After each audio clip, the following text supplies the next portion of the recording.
Ma belle-sœur a déchiré mes vêtements lors de ma fête d'anniversaire, devant tous les invités. Regardez tout le monde, elle a subi de la chirurgie esthétique. Si mon frère l'avait su, il ne l'aurait jamais épousée, a-t-elle crié. Mon mari l'a soutenue. J'ai pleuré et je suis partie. De retour à la maison, j'ai pris toutes mes affaires et je suis partie. Il était choqué en rentrant chez nous. Bonjour à tous. Nous faisons beaucoup d'efforts pour trouver les meilleures histoires pour toi. Si tu les apprécies et que tu veux nous aider, n'oublie pas de t'abonner. Cela permet de soutenir notre chaîne. Commençons la vidéo. Je m'appelle Claire. J'ai 33 ans et je suis cadre marketing. J'ai travaillé sans relâche pour construire une carrière dont je suis fière. Je suis aussi mariée depuis 6 ans à Paul, qui est non seulement mon mari, mais aussi mon plus grand soutien. Son amour et son soutien constant ont toujours été mon pilier, surtout lorsqu'il s'agit de gérer la dynamique de sa famille. Laissez-moi vous dresser le portrait de la famille dans laquelle j'ai épousé. Il y a Amélia, ma belle-mère bien intentionnée, qui a un amour presque obsessionnel pour les traditions familiales. Puis, il y a les cousins de Paul, Jacques et Emma, des gens vraiment adorables qui m'ont toujours fait sentir la bienvenue. Mais il y a aussi Charlotte, la sœur de Paul, qui est, disons, compliquée. La gérer a été une véritable épreuve pour ma patience. Ce qui m'amène au matin de la réunion de famille. J'étais dans notre chambre, en train d'ajuster une nouvelle robe devant le miroir, mon esprit revenant à un chapitre très difficile de ma vie, survenu quelques mois plus tôt. J'étais allongée sur un lit d'hôpital, effrayée et épuisée, pendant qu'un médecin m'expliquait que je devrais subir une opération d'urgence pour une endométriose. C'est une maladie que j'avais endurée en silence pendant des années, provoquant non seulement des douleurs atroces, mais affectant également ma capacité à avoir des enfants. L'opération a été un tournant. Bien qu'elle ait été nécessaire et qu'elle ait amélioré ma santé, elle a laissé des cicatrices, à la fois sur mon corps et dans mon cœur. J'ai choisi de garder cela privé. C'était une expérience intensément personnelle, et honnêtement, je n'étais pas prête à affronter la pitié ou les questions indiscrètes de la famille de Paul. Charlotte, en particulier, avait le don de faire des remarques désinvoltes et déplacées sur le moment où Paul et moi aurions des enfants. L'idée qu'elle transforme ma douleur en sujet de commérage me terrifiait.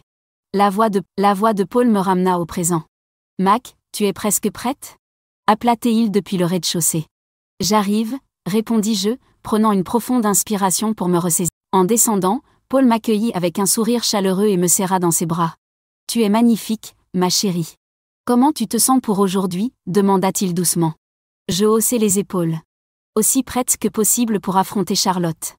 Il me serra plus fort, sa voix calme et rassurante. « Rappelle-toi, je suis là pour toi. Personne n'a besoin de connaître l'opération si tu n'es pas prête à en parler. » Paul savait toujours exactement quoi dire pour me faire sentir soutenue.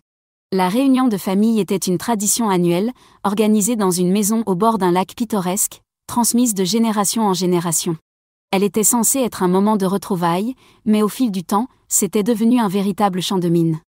Pendant le trajet, Paul et moi évoquions les réunions précédentes pour détendre l'atmosphère. « Tu te souviens de l'année dernière quand Charlotte a renversé du vin rouge sur ta robe blanche ?» dit Paul en souriant. « Oh, je m'en souviens », répondis-je en riant malgré moi.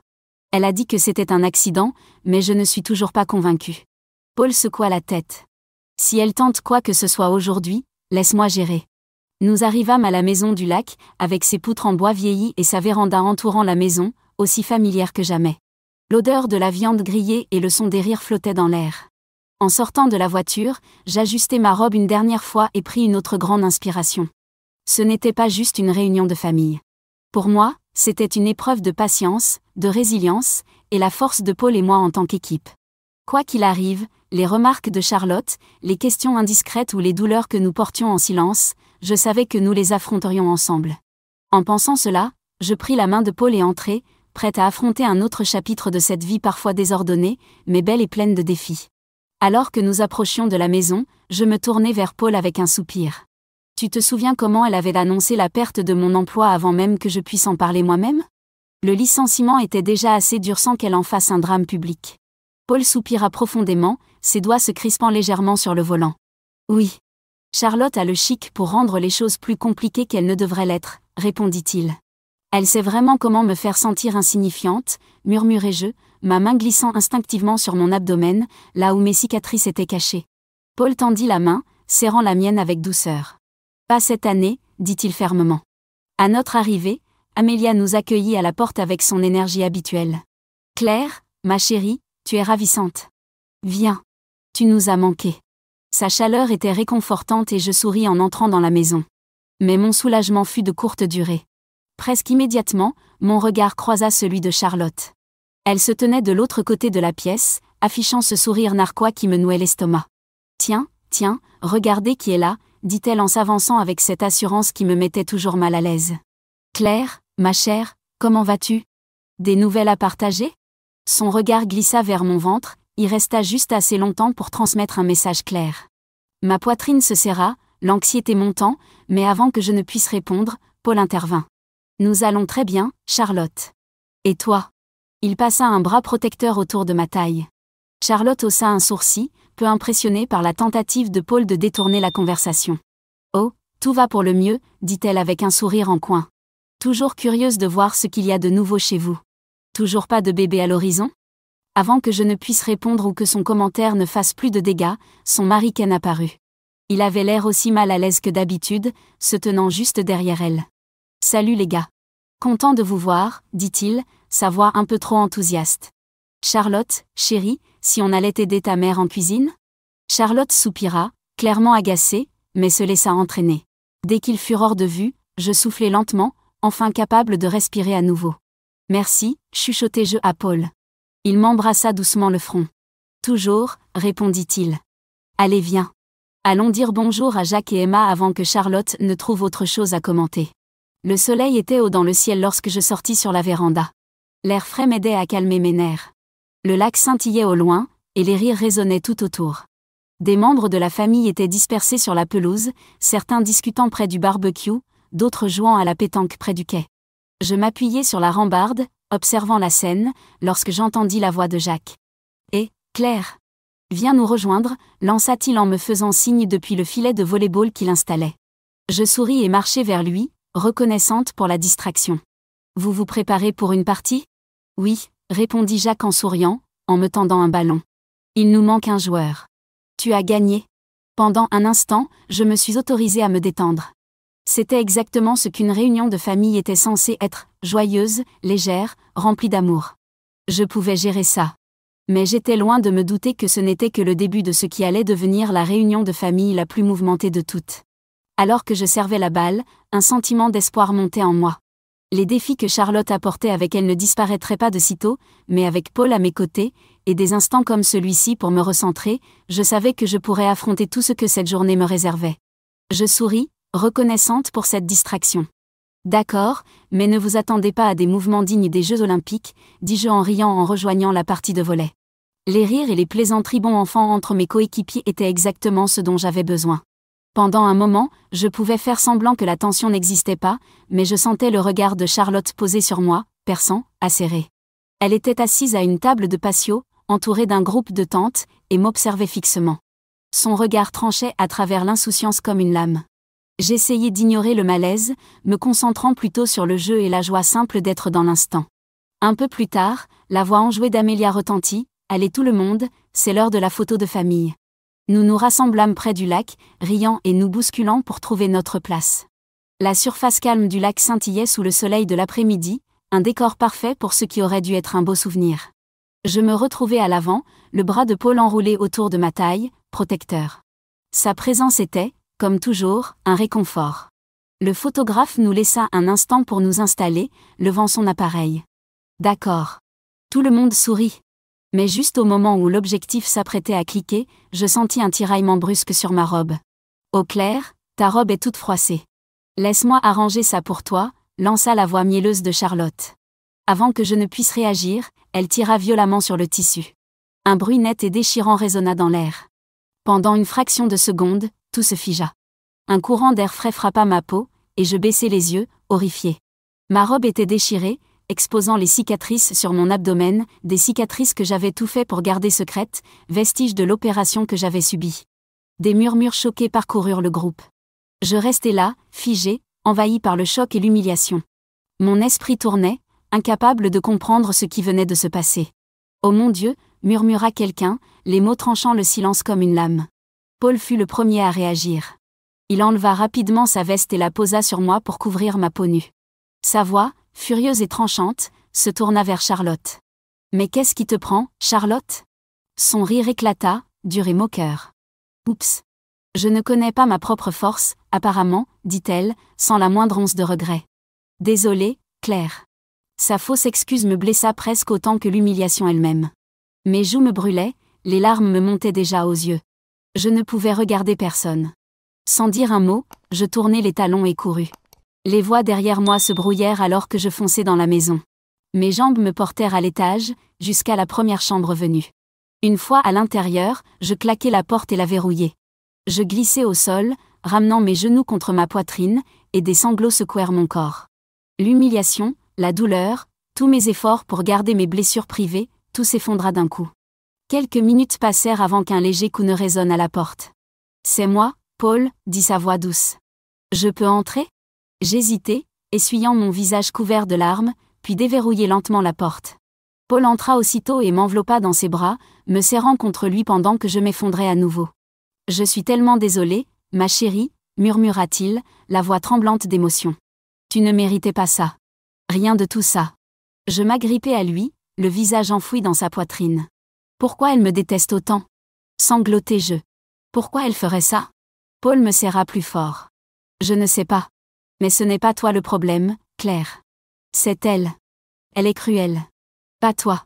Tu es la personne la plus forte que je connaisse, et je ne la laisserai plus jamais te blesser comme ça.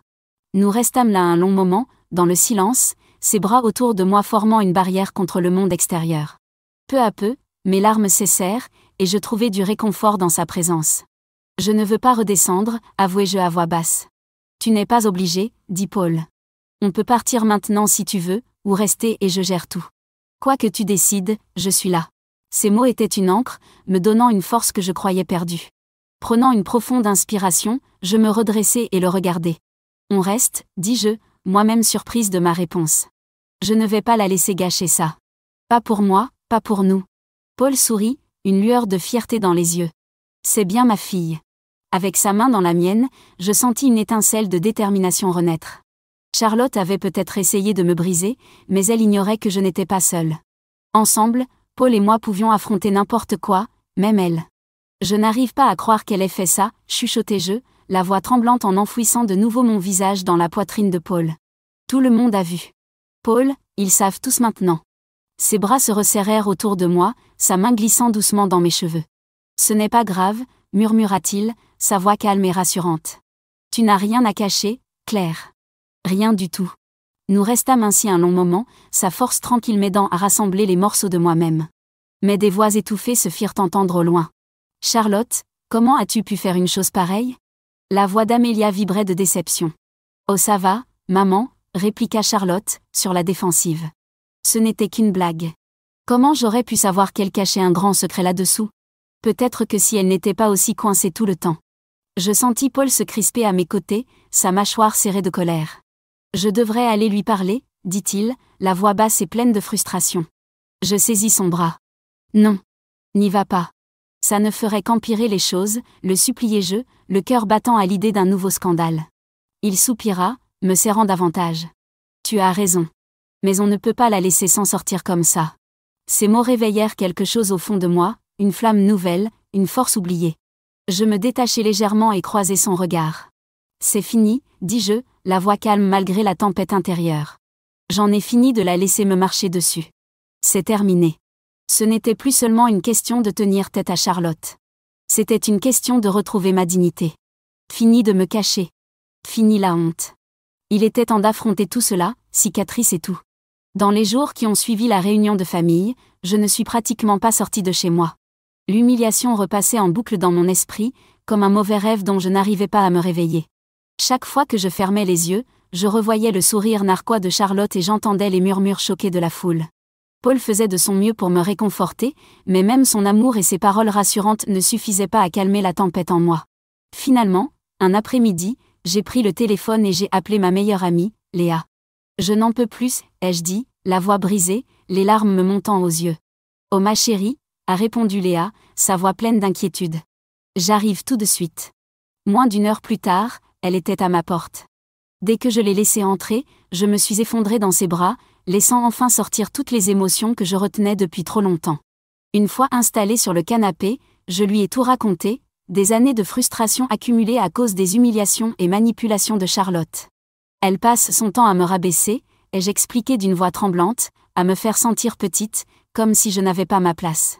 Mais là, elle a franchi une nouvelle limite. Léa m'a écouté attentivement, le front plissé par la colère. Elle m'a laissé vider mon sac jusqu'à ce que je n'ai plus rien à dire, sa présence réconfortante comme une couverture chaude autour de moi.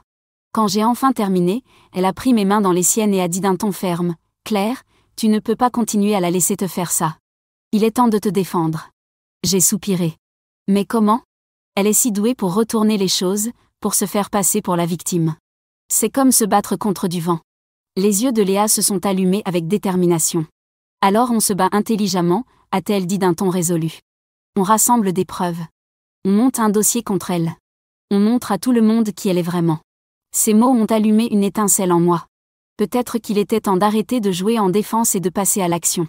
Au fil des semaines suivantes, Léa et moi avons travaillé ensemble.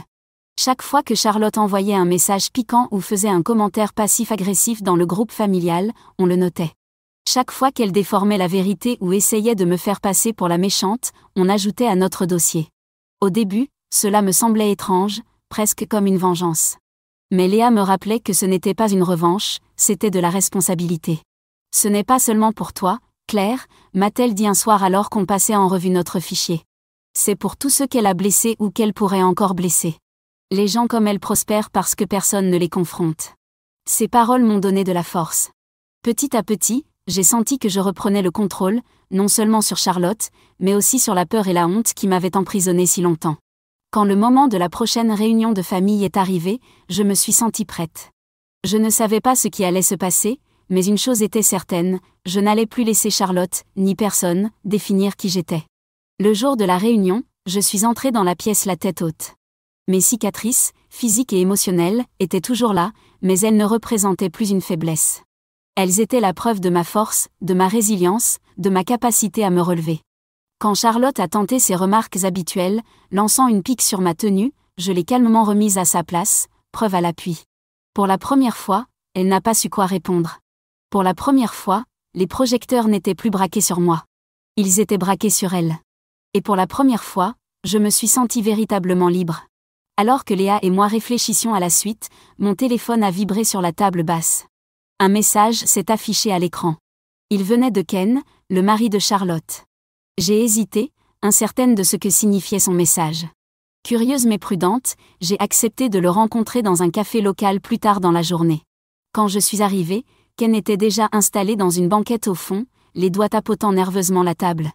Il a levé les yeux, son expression mêlant culpabilité et malaise. « Claire », a-t-il commencé, la voix basse, « je suis vraiment désolée pour ce qui s'est passé à la réunion. Mais il y a quelque chose d'important que tu dois savoir sur Charlotte. » Je me suis penchée, l'estomac noué. Durant l'heure suivante, Ken m'a révélé une facette troublante de Charlotte, un comportement que je n'avais pas entièrement compris jusqu'alors. Il a raconté ses manipulations, non seulement envers moi, mais aussi envers lui et leurs enfants. Il a évoqué son obsession étrange pour l'argent, et m'a laissé entendre que quelque chose n'allait pas dans son travail. « Je crois qu'elle fait quelque chose d'illégal au boulot », a-t-il murmuré en jetant un coup d'œil par-dessus son épaule. Mais je n'ai pas encore de preuves. En partant, je ressentais une nouvelle clarté. La cruauté de Charlotte n'était pas qu'un problème entre elle et moi. C'était un schéma toxique qui empoisonnait chaque aspect de sa vie. Armée de ces nouvelles informations, je me suis lancée dans une enquête approfondie. Si les soupçons de Ken étaient fondés, il y avait bien plus en jeu que mes sentiments personnels.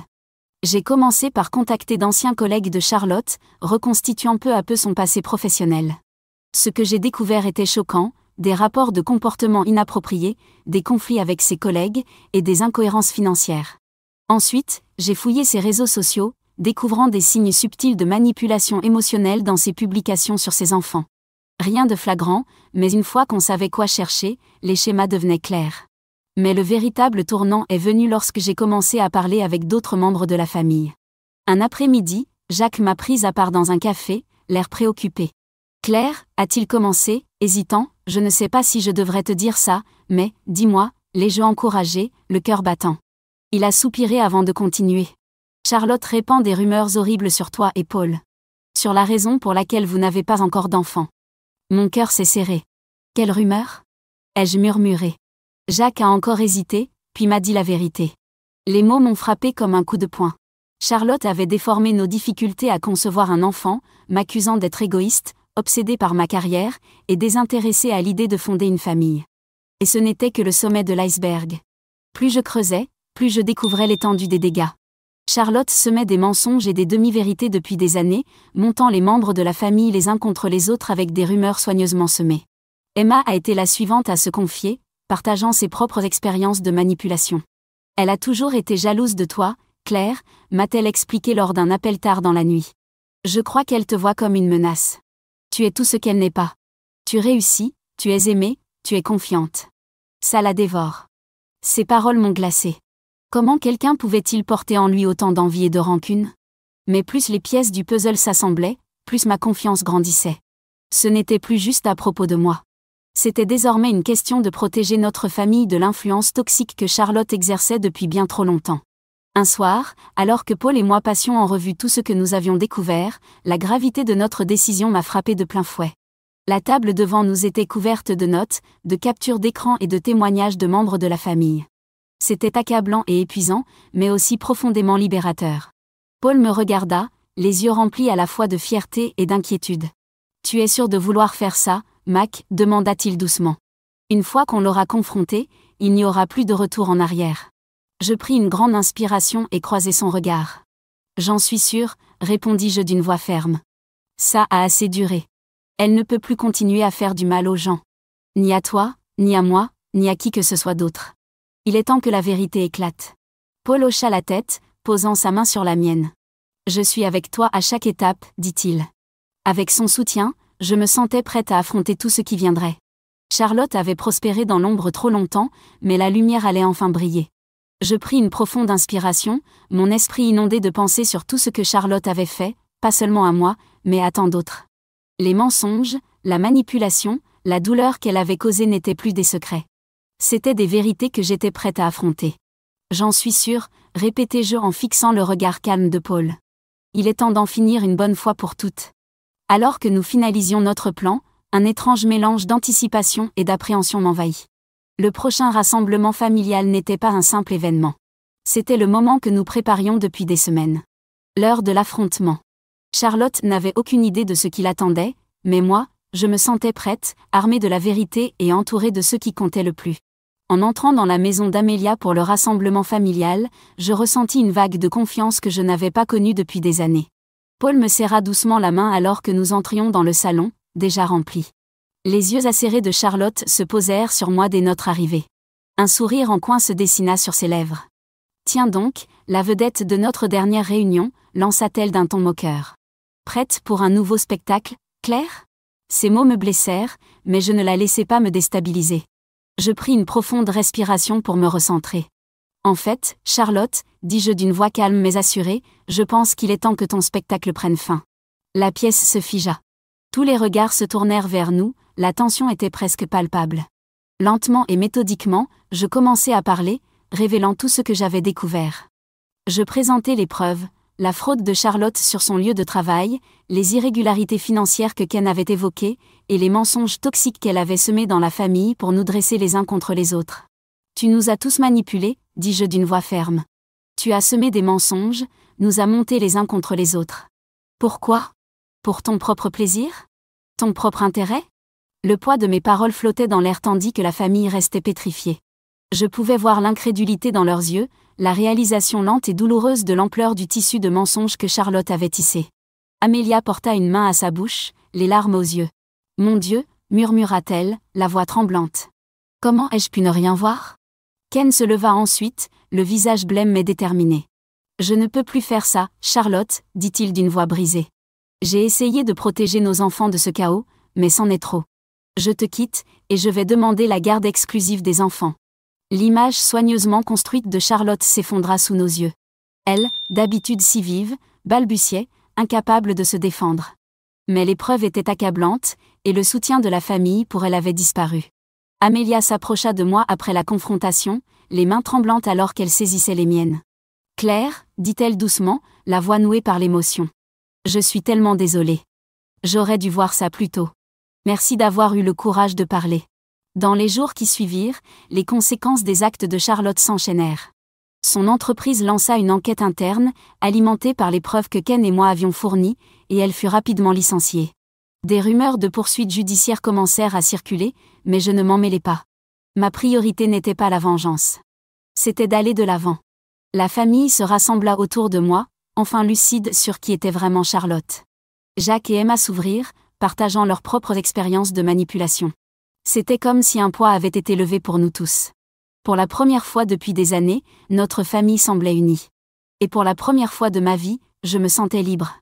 Des mois plus tard, je me tenais dans mon bureau, regardant la ligne d'horizon de la ville. L'agitation du centre-ville me semblait être le reflet de ma propre vie, dynamique, active, pleine de possibilités.